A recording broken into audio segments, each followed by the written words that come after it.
Lately, I feel like I'm beating a dead horse, but it's my horse, and I'll beat it if I want to. Many of you have been commenting on how much you've been enjoying the Talk About It Tuesday episodes recently, and I got another one for you. This one has to do with developing skills and being craftsmen. You'll learn more by doing stuff than by buying stuff. That's our subject today. It's a Talk About It Tuesday. Stick around. I'm Mike. You're watching My Car Shop. I appreciate craftsmen no matter what field they are in, whether it's construction, whether it's auto restoration, whether it's clock repair, leather repair, painting. Doesn't matter to me, right? If somebody is an artisan, if somebody is a craftsman, I appreciate that. And I was thinking about that the other day, realizing that, like, we enjoy, I've said this before, we enjoy watching The Repair Shop, which is a British TV show where people bring stuff in and people fix stuff. And I was thinking, how fun would it be? What an amazing show it would be that somebody brought in their 100-year-old mantle clock, and Steve Fletcher said, oh, great, and he took out his credit card, swiped it, and bought them another one. What? Any craftsman, any artisan will tell you there's always something else to be learned when you're fixing stuff from scratch, when you're making something that didn't exist, when you're re-engineering something that used to exist and is broken. Now, of course, I'm all about automotive restoration, preservation, and more. And so when I'm talking about stuff like that, I'm referring to like what we've done on the channel, which is taking sheet metal and building unibody frame rails and floor pans, and taking stick steel and building frames for cars, and putting stuff in a lathe or a mill and machining stuff and making stuff out of nothing at all. Let's face it, I'm going to continue to preach the gospel of make crap instead of buy crap until the day I die. That's who I am. That's what I do. That's what I love. That's what this channel is all about. And if you want to just have a channel about buying crap and putting it on a car, that's fine. I have nothing against that, but that's not the niche. That is not what the subject of this channel is about. Now, am I saying we never buy stuff? Of course not. There's things we would have to buy that don't make any sense to try to make, or maybe we found a deal that was just too good to pass up and it's easier to go ahead and purchase that than to make it. But our goal, our go-to, I should say, always is, okay, how can we make that? I started out here and I'm going to go there again. You learn more by making stuff than by buying stuff. Do the hobby however works for you. You do you, boo, okay? I don't care about that. But again, this channel is about making stuff. It's about thinking differently and saving big money at Menards. I was just working on Fundestruck right before I jumped in the car here to run to the store, and I was looking at the driver's side fender.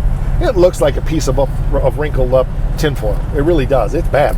And, you know, you can try to stretch out tinfoil and make it smooth again all you want. It's never going to be perfect. And, well, to a point, that's probably going to be that fender. Not because it can't be made perfect, because I ain't going to spend that kind of time on it. However, most people would have looked at that set fender and said, that's junk. Let's buy a new one. I ain't doing that. I'm going to fix it. I priced the fenders for that truck, and they're $500 on up. I'm not interested in spending that kind of money when for probably 5 hours of my time, I can take that fender and make it look pretty darn respectable. Why would I buy that when I can fix it? I was also just talking about the cab on that truck and how I've seen some other channels take cabs that aren't even that bad and just throw them out because they say they're junk. And that's fine, I get it. They don't want to put the time into it. But for me, I love the challenge because I can learn so much by pushing the boundaries of myself and learning skill rather than just swiping a credit card and racking up a big credit card debt. I would rather rack up a big skill bank than a credit card debt. There's Mike. He's got his stick. He's beating that horse. As I said before, it's my horse. I'll beat it if I want to.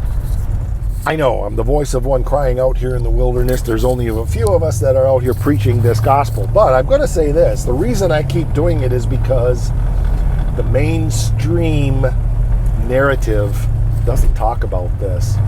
You watch the TV shows and they don't talk about making stuff unless they have some umpteen bazillion dollar CNC machine or whatever. They're not showing you what the guy at home can do with a chisel and a hammer and a vise and no brains because he doesn't know any better. So I want to challenge that status quo and say, hey, here's another way. Is it the right way? No. Is it the wrong way? No. Just find the way that works for you. I think most people, when they realize that there's a lot of things they can make and they can save huge money, they're going to start developing some skill. And I'm going to bet that once they start developing some skill, they'll go, huh, that was fun. Let's do that again.